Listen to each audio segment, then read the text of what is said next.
I woke up this morning knowing that I needed to film this beautiful car in front of me. I wasn't really expecting it to feel like minus 30 degrees though, so I'm keeping it running so when we jump inside it's nice and warm.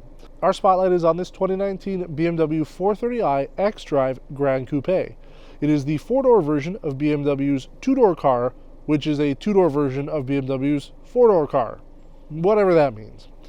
We're going to be going over everything about this car, taking it on a drive, and going over everything you need to know if you're in the market for the F36. But we're also going to be talking about some of the things that makes this different over the sedan and also over the regular coupe.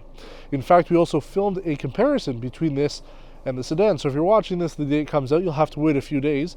But if you're watching this after we've published it, you should be able to watch that video too. So we've done a showdown comparing the F30 3 Series and the F36 Gran Coupe. So we're going to show you all that, go over this car, and tell you everything you need to know if you're in the market for a $62,000 four-door coupe.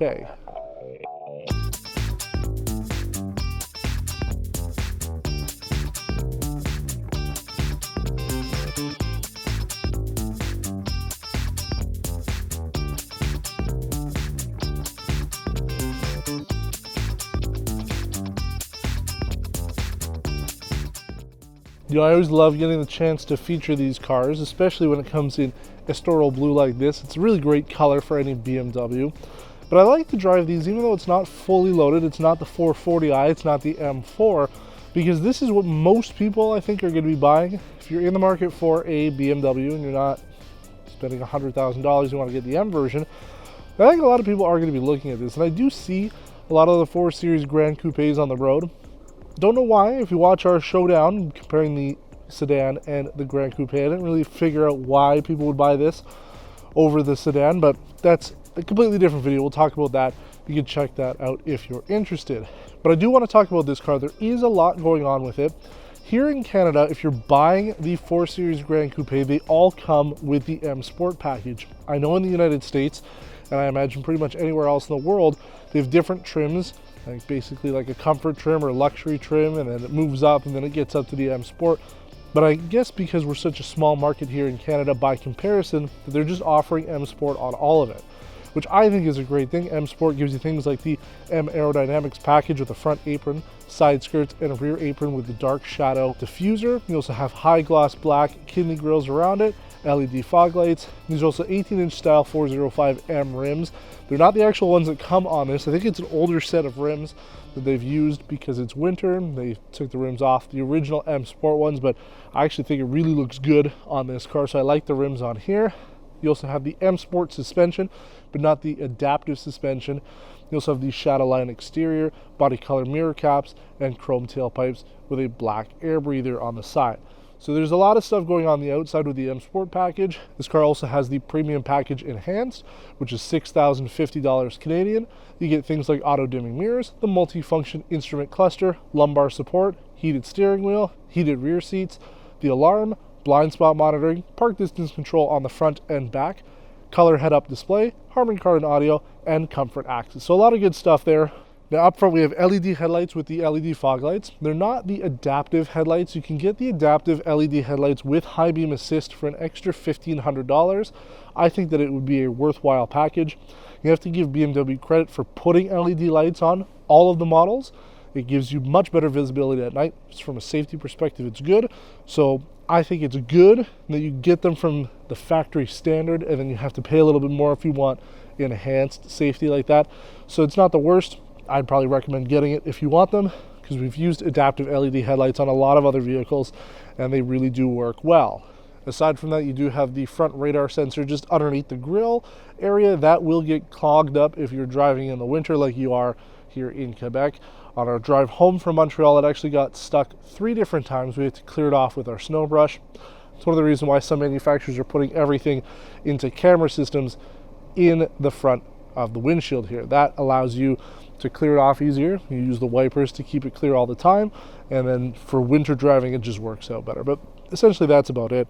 There isn't a whole lot to really go over on the front. You do have cameras on the sides. It's not a 360-degree camera. They do use surround view is what BMW calls it. So you have 2 cameras on the front fenders and then 1 on the back. So when you're backing up it'll automatically turn on the rear view camera, and you can change it so you can see essentially the parking lines that you're pulling into, but you can also use those side cameras for cross traffic alert. If you're pulling out on the front, you can see if there's cars coming either direction if you're pulling out of a spot and maybe you can't see them from there. So a couple features on the side, you do have power folding mirrors. It's not automatic. You have to push the button on the side of the door to be able to close them. And you also have frameless windows because this is a coupe of sorts. The windows are frameless. That really is the biggest difference on the side profile of this car compared to the F30 sedan. So you don't have those frames around the windows. I think it gives the car a cool look. If you park them side by side like we do in our showdown, you'll see that there isn't much of a difference aesthetically with it. You'd have to really look to see that is the change there. But we're going to jump around back, talk about a couple features there, and then we're going to go inside where it's much warmer. Now again, if you really want to see what the differences are between this and the F30 sedan, definitely check out our showdown. If you're watching this the Monday that we're publishing this episode, you'll be able to watch the showdown on the Thursday, but we will have a link to it after it's been posted. Essentially, the back end is different. Instead of having a regular trunk, you do have a power fastback lift gate. I like it. You get a good amount of space back there. Even though the actual storage space is about the same as the sedan, you just have a better area to get into it because it opens up completely. I find that the trunk space here is a lot more usable. You have built-in privacy shields on the back here, so if you do have things that you're not wanting people to be able to see as you're driving along, you can definitely close it up that way. I do like it. I think it's got a good look to it. You have LED taillights on the back, rear park distance control, and the camera, as I mentioned, it'll show you how close you are getting to items, such as the wall here. When you're backing up, it'll show you visually if you want to. And then also you can use the convenience open on your key fob for things like the trunk. You can open that manually, but then also you can roll down all the windows like we've seen on pretty much every BMW for the last 15-20 years. So I think it's a good looking car. The back end I think looks really nice. There isn't a whole lot to distinguish this again from the 3 Series. You'd have to know what you're looking for. The taillights do change a little bit, the trunk design, and then the bumper as well. So again, check out our showdown if you want to know about that. But I really do like the look of it, especially in Estoril Blue. I really do like this color. It's always been a favorite of mine for BMWs, so I think it looks good. So back end here slopes down a little bit more. You have bigger rear quarter windows in terms of size, not height though. I really do like the look of it, and I think that's why the Gran Coupe continues to sell well, because it does give you a slightly different look. Even though on paper everything's the same, the only difference with this and the sedan from a mechanical perspective really is the weight distribution. The Gran Coupe here has closer to 50-50 weight distribution than the sedan does. But aside from that, I mean, it's the same suspension, same brake, same engine, same transmission, everything's the same. Weight actually is a little bit heavier on the Gran Coupe, probably because of the mechanical opening trunk here and some of the just different ways that they design the vehicle. Aside from that though, I don't know, I like it. It's the inside though, we're gonna talk about that right now. The inside is the reason why I would not buy this over a comparable 330i. So let's jump in and we'll talk about that. So now that we're inside, I want to talk about the features here real quick before we go on our road test. We've got black Dakota leather with blue stitching. I think it looks nice. And then that M Sport package adds the M door sills in the front. You also have the leather wrapped M Sport steering wheel, black anthracite headliner, black glass center console, shortened gear lever, Sport Plus mode, orange and white ambient lighting, and your key fob actually has some blue accenting to it. So a few little changes with it. I like the look of it. I think it feels nice, looks nice. The interior here though, space-wise, I'm not a huge fan of, especially when I picked it up. I had to really adjust things. My head doesn't quite fit here. It's touching the roof a lot more than it would in other vehicles. A little bit more similar to the Genesis G70 that we featured. And if you watch our showdown with the 330i versus 430i, you'll see that I have a much better seating position in the 3 Series than I do here. But I think that if you're a single person or you've got, you know, a girlfriend, boyfriend, husband, wife, whatever it may be, and just the two of you, then this might be a fun car to have. You've got the 4 doors in the back in case you need it, but the back seat space, even though I believe on paper you're supposed to have a little bit more legroom, you don't quite where I'm set up. I'm seated where I'm comfortable here. I can't really fit in the back seat, whereas in the 3 Series was not a problem. Now we'll go over some of the features here. You can get HomeLink if you wanted to. It doesn't have it on this one, but you do have the auto dimming mirrors, do have the sunroof up top. And then you've got the 8-inch iDrive 6.0 screen. I like it. It works really well. We have navigation, Sirius XM radio, and the Harman Kardon audio system. Wireless Apple CarPlay is there as well. We've talked about it on a number of other vehicles we've done from BMW so far. It's sort of a blessing and a curse at the same time, but what can you do? Now you also have dual zone automatic climate control, front heated seats, the heated steering wheel, and an 8.8-inch multi-information display in the gauge cluster. It's completely digital. I really like it, even though it's simple. You basically just have your speedo and your tach, and then very basic safety information, enhanced safety information like your lane keep assist, and if you're using the adaptive cruise control. So there isn't a whole lot going on there. It looks elegant, straightforward, but those are being updated with the new G series vehicles. As this is still an F36, it's using the older screen, so whenever they decide to update the 4 series here, we'll probably get a new screen. But I like it. It looks really nice. I think it'll work well down the road. Since it's not loaded with information, it should age pretty well. For the back seat area, there's heated seats for the outboard. You also have a cup holder in the center armrest, and then there are heat vents so you can change whether it's hot or cold coming out of there, on or off. It's relatively simple, but at least there's an option there. So if you do have people in the back, they have a bit of extra control over their temperature, so it is a nice plus. Aside from that, though, we talked about the frameless windows, and that's about it. I mean, the car really makes sense. It's a nice interior. It's not over-the-top luxury, but that's what you get at this price point from BMW. Not expecting things like a full leather-wrapped dashboard. But I think this car is definitely going to hold up over time. When we take a look at older models, the E46, for example, that 3 Series is one of the best-looking cars today still. So I think this one will still hold up down the road. But let's take it on the road now, talk about how it performs, how it feels, and everything else you need to know if you're in the market for this $62,000 four-door coupe. Now, first off, I gotta say that when you drive a BMW, you really realize what kind of engineering goes into this car. I mean, the steering is so tight, the ride is firm, but supportive throughout. And I have to say that really, and I know it's oversaid, but nothing really drives like a BMW, and it's true. It doesn't. Now, I'm going to do our little performance testing stuff right now. We're going to go into Sport Plus, which I normally wouldn't do in this kind of weather, just because, you know, I'm going to go from a dig here.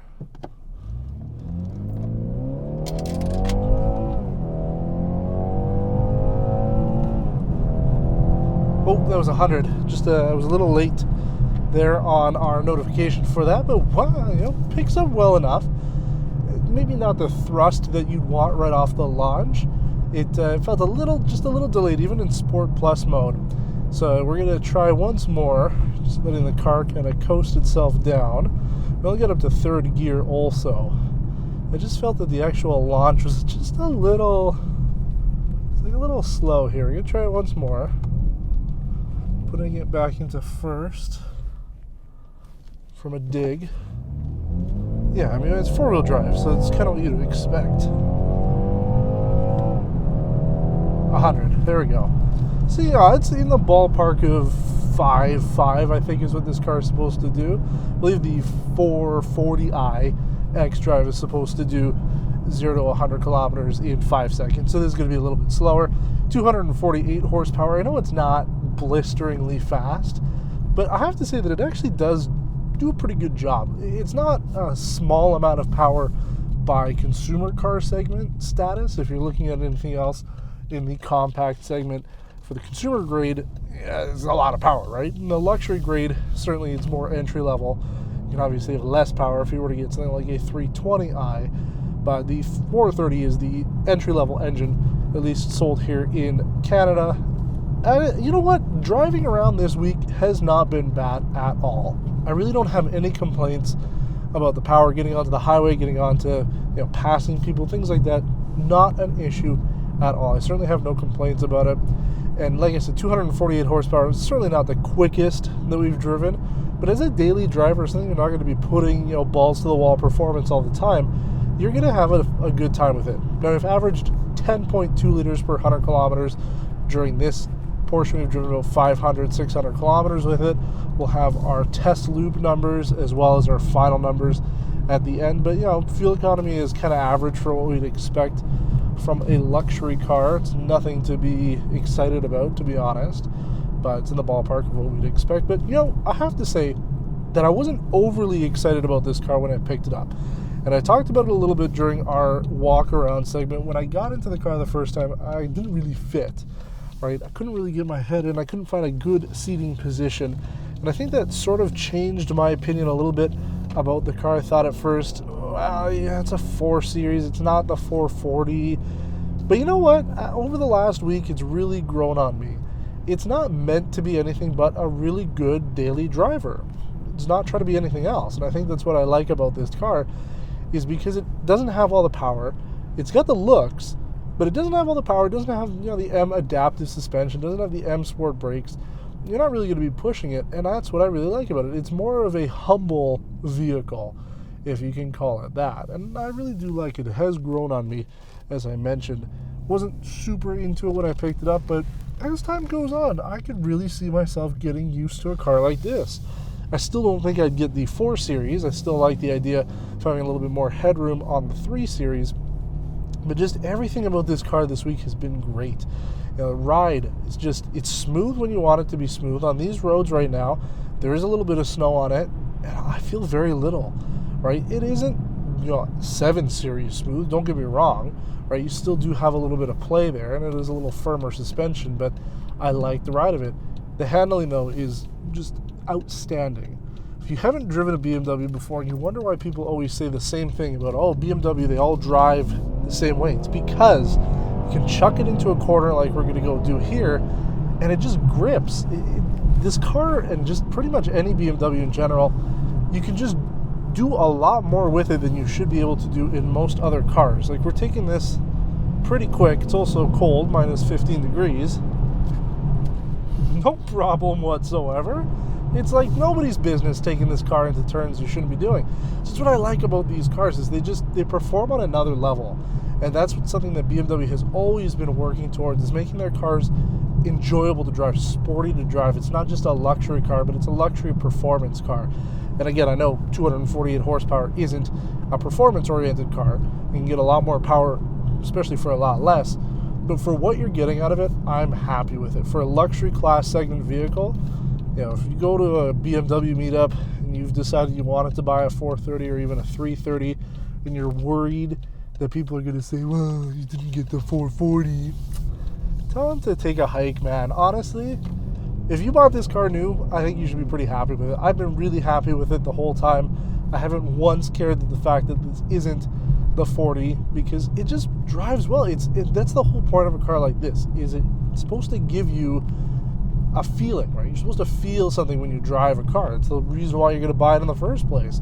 And yeah, it's not the same sort of performance-oriented feel we had with, say, the Kia Stinger or Genesis G70. But it gives me a good experience. I like it. I like the way that it handles, drives, and feels. And I like even the space on the inside here, even though it's a little tight. I just like the way that this car is put together. And that's the whole point, is it does what it's supposed to do. It gives me that driving experience that I really want. And it's hard to find that with anything else. I know it's pricey. It's $62.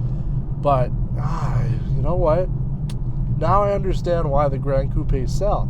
You kind of get the best of both worlds. You get the styling in the 4 Series, especially when you see that back end, right? It slopes a little bit longer. It's got a nice, graceful back to it. But you get that just elegance on the road. I really like it. I'm going to miss this car. It's not going to be the best car, certainly. Now that we're in the 2019 season here of Test Drive, we're going to be looking at, compiling what we like and dislike overall. And there's no way that this car will make it to the top 5 at the end of 2019. But I really do like it. I'm going to miss it. I'm going to really miss taking the keys back to BMW and giving them back, because I've really enjoyed driving this car a lot more than I thought I would. And I think that's the thing that you should take away from if you're watching this video. If you're just a casual enthusiast, you like to watch different videos on cars, and you were just curious to see what it was about, then I hope you enjoyed this video. But if you're somebody who's really been considering buying a new BMW, and you've been worried that maybe all you can afford is the 430 or 330, and you're worried, wow, am I going to have that same level of enjoyment as I would if I could get up to that next level, get the more powerful engine? I say yes. I think you're going to have a great time with this car, especially if you're not going for full performance mode. If you want a seriously good daily driver, man, this car has been great as a family hauler, as a just one person driving it around, doing stuff with a car. It's been really good. So definitely, if you've been worried if a 430i or a 330i isn't going to be enough power, I'd take it for a drive. Give it a shot.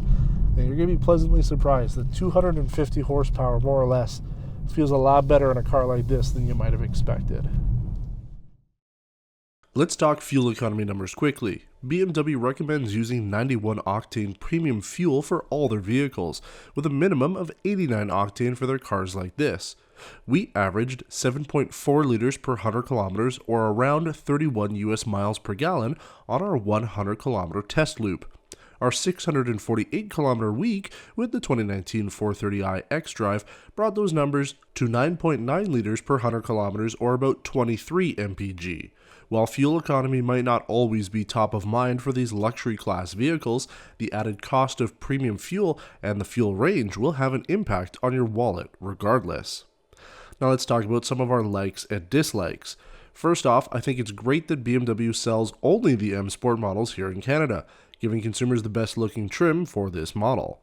BMW's attention to detail is also important to note, with the way the colors are displayed on various screens and buttons. BMW is the only manufacturer to date that we've tested on test drive that changes the color head-up display's color output depending on exterior light conditions.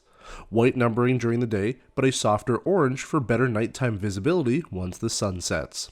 This continues throughout the instrument cluster and center console. The heated seats and steering wheel worked as expected, keeping us warm during the week and working well in a low setting for extended periods of time. Performance and ride were also as expected with this car, giving us the feel that we expect from a BMW, along with the performance you might not have expected from the mid-level engine.